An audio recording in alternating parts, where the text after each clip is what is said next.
Chapter 10లో కదా ఉన్నాము. 9 finish చేశాము.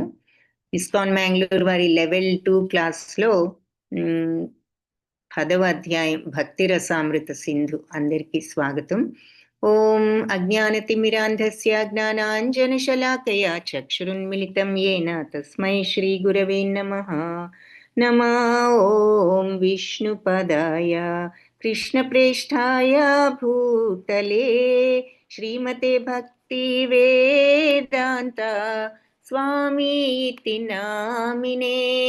నమస్తే సరస్వతి దేవి గౌరవాణి ప్రచారిణే నిర్విశేష శూన్యవాది పాశ్చాత్య దేశధారిణే. హే కృష్ణ కరుణా సింధో దీనబంధో జగత్పతే గోపేశ గోపికా కాంత రాధా కాంత నమోస్తుతే. తప్త కాంచన గౌరాంగీ రాధే బృందావనేశ్వరి వృషభానుసుతే దేవి ప్రణమామి హరిప్రియే. జయ శ్రీ కృష్ణ చైతన్య ప్రభు నిత్యానంద శ్రీ అద్వైత గదాధర శ్రీవాసాది గౌర భక్త బృంద. హరే కృష్ణ కృష్ణ కృష్ణ హరే హరే, హరే రామ రామ రామ హరే హరే.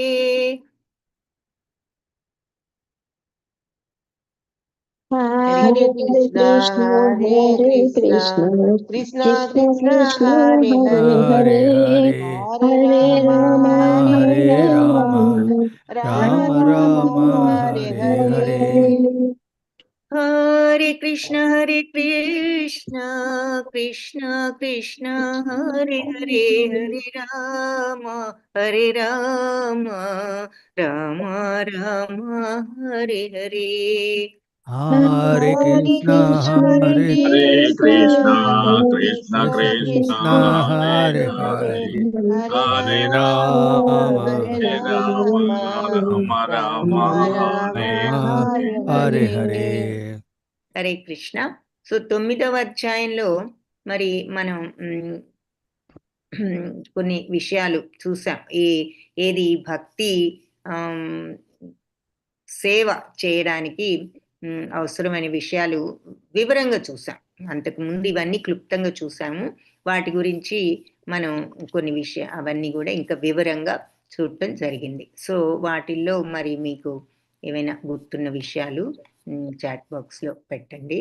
మరి క్లుప్తంగా పాయింట్స్ పెడితే సరిపోతుంది. ఈ 10th అధ్యాయంలో శ్రవణ స్మరణ ప్రక్రియలు ఎలా ఉంటాయో చూద్దాం. ఈ శ్రవణము స్మరణము చాలా ఇంపార్టెంట్ భక్తి మార్గంలో.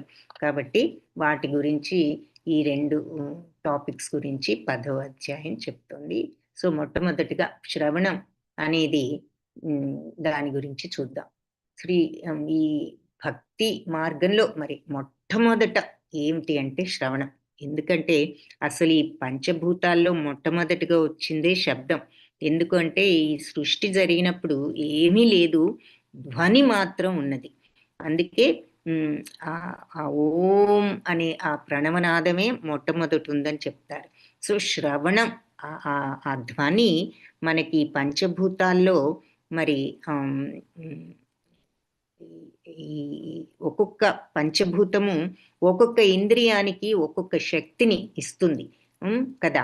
ఇది మనం భగవద్గీత క్లాస్ టైంలో కూడా చెప్పుకున్నాం.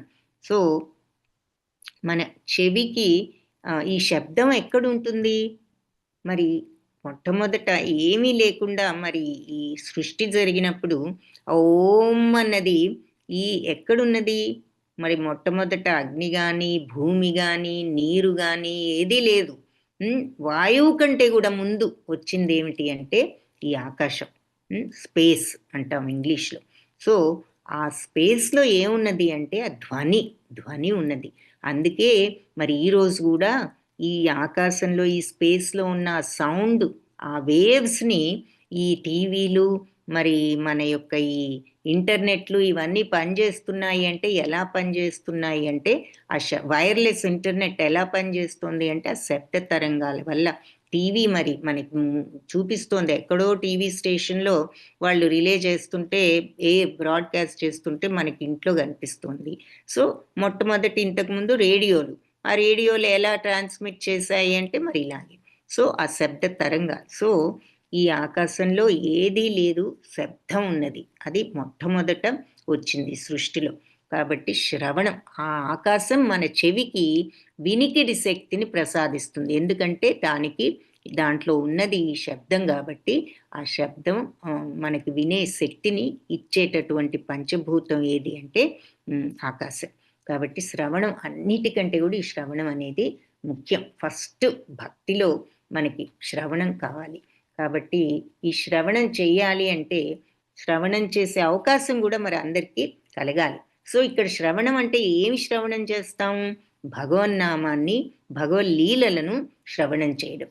కాబట్టి మరి ఈ దివ్య శబ్ద తరంగాలతో మనకు గనక ఆ అనుబంధం ఏర్పడితే మన హృదయం కూడా పవిత్రం అవుతుంది. ఎప్పుడైతే ఈ భగవంతుడి యొక్క నామం విన్నా, లీలలు విన్నా, మనం క్రమేణా మన యొక్క మనస్తత్వాన్ని పవిత్రం చేసుకోవచ్చు అని చెప్తున్నారు. సో, ఈ గరుడ పురాణంలో కూడా ఈ శ్రవణం యొక్క ప్రాముఖ్యతను చాలా చక్కగా వివరించారు. ఏమని అంటే ఇట్లా పాము కాటు వేయబడ్డ వ్యక్తి చైతన్యాన్ని కోల్పోయి అచేతనంగా ఉంటాడు గదా!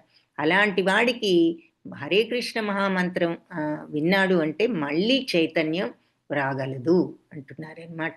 సో, ఎందుకు పాము కాటు వేసిన వాళ్ళు వెంటనే మరణించరు. ఇంకొంచెం సేపు వాళ్ళు అచేతనంగా అయిపోతారు. అలా అచేతనంగా ఉన్నప్పుడు వాళ్ళ నిజ స్వరూపం గాని, కర్తవ్యం గాని, భగవంతుడితో ఉన్న సంబంధం గాని వాళ్ళకేది తెలీదు. ఇక అచేతనంగా ఉన్నప్పుడు వాళ్ళు ఏమి పని చేయదు గదా! వాళ్ళకి మైండ్ గూడా ఆ టైంలో ఏమీ పనిచేయదు. అందుకని మన సంసారిక జీవితం గూడా ఈ మాయ అనే సర్పంతో కాటు వేస్తే ఎలా అయిపోతామో మనం ఏమీ తెలియకుండా అచేతనంగా ఈ సంసారం అనే మాయలో పడిపోయి మన మైండ్ కూడా భగవంతుడిని గాని, మన నిజస్థితి అయిన ఆత్మని గాని తెలుసుకోలేని స్థితిలో ఉన్నది అని ఒక ఎగ్జాంపుల్ చెప్తున్నారనమాట. కాబట్టి అటువంటి స్థితిలో ఉన్న వాళ్ళమందరం గూడా ఎప్పుడైతే ఈ హరే కృష్ణ నామ మంత్రంతో మనం ఈ భక్తి మార్గంలోకి భగవంతుడి వైపుకి త్రిప్పవచ్చు మన మనస్సును అని చెప్తున్నారు. ఇది గరుడ పురాణంలో చెప్పారు.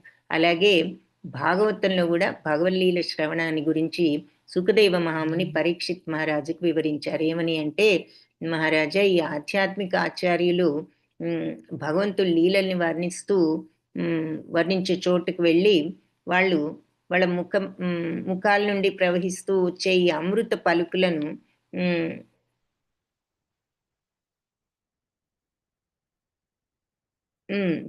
ఈ ఆధ్యాత్మిక ఆచార్యులు వర్ణించే విషయాలన్నీ కూడా మనం వెళ్ళి ఈ అమృత పలుకులన్నీ చెవులారా వినాలి. గురువులు చెప్పే విషయాలు ఎవరైనా సరే ఇలా ఆసక్తితో ఈ దివ్యలీలలన్నీ విన్నారు అంటే ఇక వాళ్లకు ఆకలి, దప్పిక, భయము, శోకము ఇవన్నీ కూడా వెళ్ళిపోతాయి అని చెప్పి సుఖదేవ మహాముని పరీక్షిత్ మహారాజుకు చెప్పారు. ఇలా ఎవరైతే గురువుల దగ్గరికి వెళ్ళి ఆసక్తితో భగవల్లీలను విన్నారు అంటే ఇక వాళ్ళకి ఆకలి, దప్పిక, భయము, శోకం ఇవేవి కూడా ఉండవు అంటున్నారు. ఈ కలియుగంలో మరి ఆత్మ సాక్షాత్కారానికి ఒక సాధనం కూడా చైతన్య మహాప్రభు ఈ శ్రవణంలో బోధించారు. కలియుగంలో వాళ్ళు ఈ ఆత్మ సాక్షాత్కారం కావాలి అంటే చైతన్య మహాప్రభు ఏమన్నారు అంటే ఈ శ్రవణాన్ని బోధించారు. ఇంతకు ముందు యుగాల్లో ఎంతో ప్రయాసలు పడిపోయి వాళ్ళు ఎన్నో తపస్సులు, మరి యజ్ఞాలు ఇవన్నీ చేస్తూ ఉండేవారు. కానీ ఈ యుగంలో మనందరికీ అంతటి ఆసక్తి లేదు, అంతటి శ్రద్ధ లేదు. కానీ ఆచార్యులు, ఈ గొప్ప గొప్ప గురువులు చెప్పిన విషయాలను గనక మనం చెవులారా విన్నట్లయితే, కేవలం అలా వినడం వల్లే మనం ఈ సంసార లంపటాన్ని నుంచి విముక్తిని తెచ్చుకోవచ్చు అంటున్నారనమాట.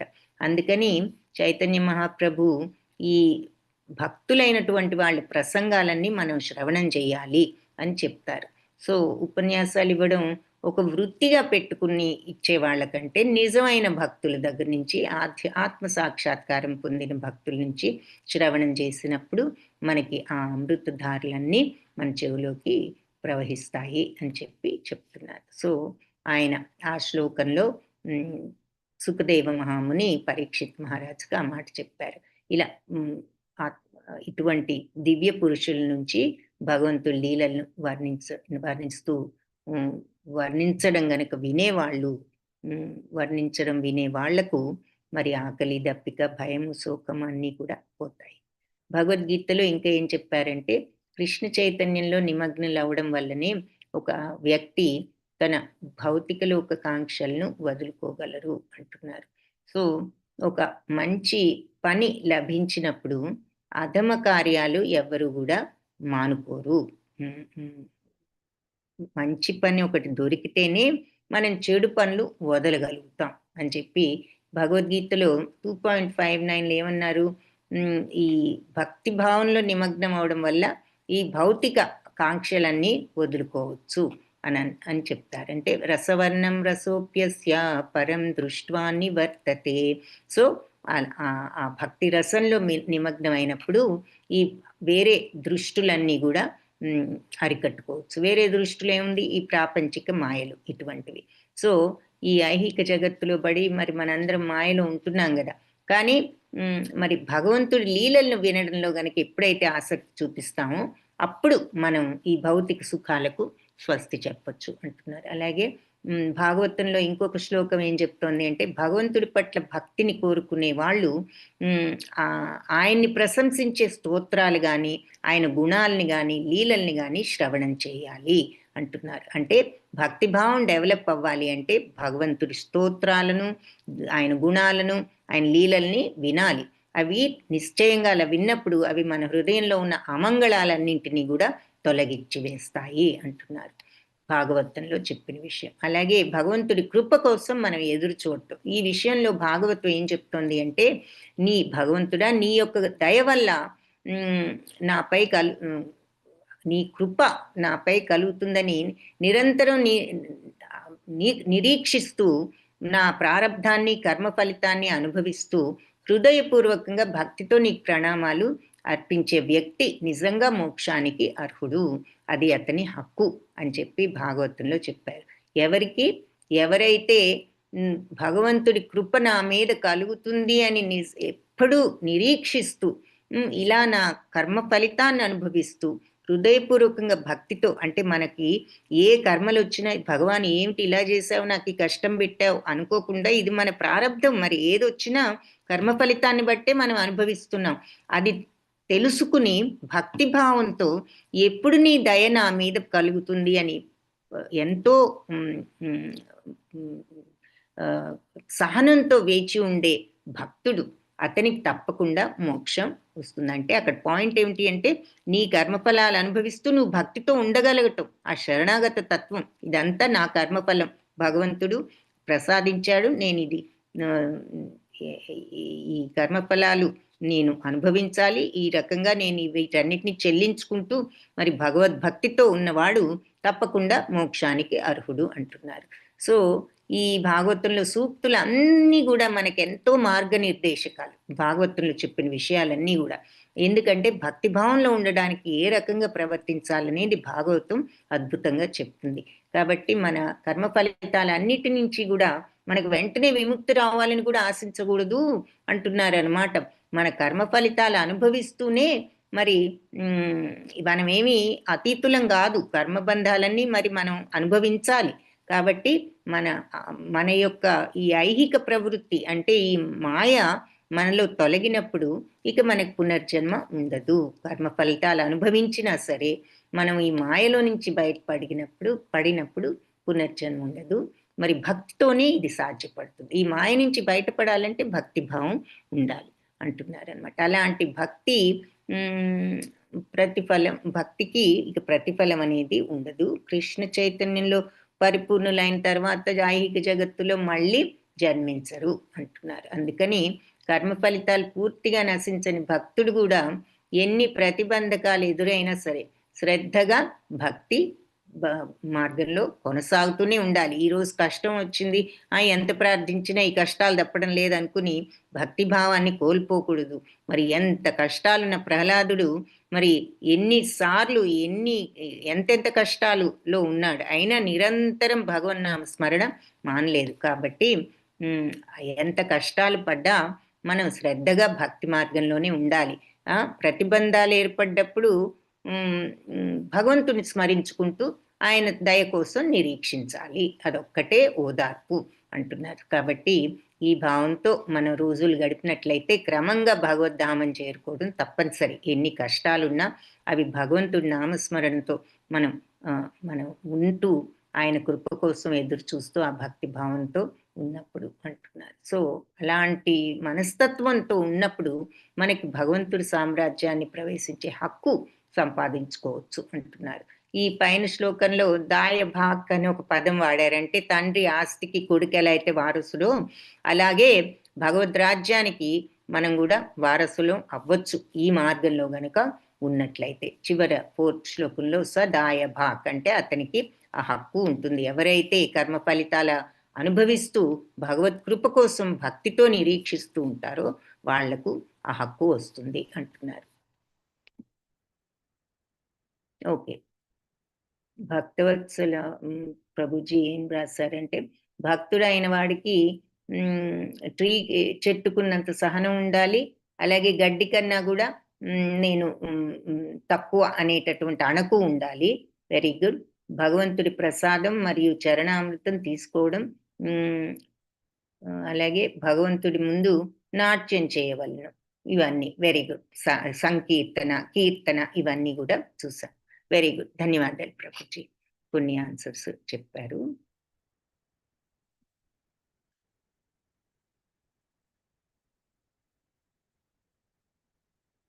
తర్వాత ఇది శ్రవణం గురించి చూసాం. ఇప్పుడు స్మరణం ఏదో ఒక రకంగా మనం మనసులో భగవంతుడితో ఒక అనుబంధాన్ని కల్పించుకున్నామంటే ఆ సంబంధాన్ని స్మరణం అంటాము. ఈ స్మరణం గురించి విష్ణు పురాణంలో ఒక చక్కటి సూక్తి ఉన్నది. కేవలం భగవంతుని స్మరించడం వల్లే జీవులన్నీ కూడా సమస్త సన్మంగళాలకు మనకు అధికారం ఉంటుంది అంటున్నారు. అన్ని మంగళమైనటువంటి విషయాలన్నీ మంగళప్రదమైనటువంటివి దానికి ఎప్పుడు వస్తాయి అంటే భగవంతుడి స్మరణ ఉన్నప్పుడు. కాబట్టి అనాది అంటే బిగినింగ్ లేనివాడు, అనంతం అంతు లేనివాడు, ఎండ్ అనేది లేదు, అటువంటి భగవంతుడిని నేను నిరంతరం స్మరించాలి అని విష్ణు పురాణం చెప్తోందనమాట. ఎందుకు ఏమన్నారు ముందు? భగవంతుని స్మరించడం వల్లే అన్ని సమస్త మంగళాలకు మనకు అధికారం వస్తుంది. అలా అనాది అనంతుడు అయిన భగవంతుడిని నేను ఎప్పుడూ స్మరించేటట్లు ఉండాలి అని. అలాగే పద్మపురాణంలో స్మరణం గురించి ఏం చెప్పారంటే మరణ సమయంలో కానీ మనం జీవిత కాలంలో కానీ భగవంతుని స్మరించే వ్యక్తికి పాపాలన్నీ నశిస్తాయి. కాబట్టి మనం ఎప్పుడు భగవద్ధ్యానంలో స్మరణలో ఉండాలి అని.